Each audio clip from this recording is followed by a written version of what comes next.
Hello everyone, welcome to my course, How to Write a Winning Book Proposal.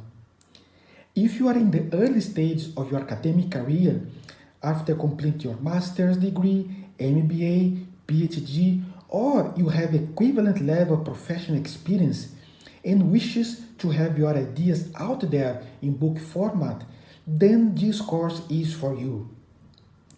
Having your ideas, arguments, and research findings published in book format contributes to distinguish you in academia. You become an expert voice and authority in your discipline and area of specialization and create impact and engagement with your research topic both in academia and beyond. Therefore, in this course, we will address the following topics. 1. The relevance and benefits of publishing a book. 2. The starting point. 3. Initial market assessment. 4. Choosing your potential publisher. 5. Get to know your audience and the competition. 6.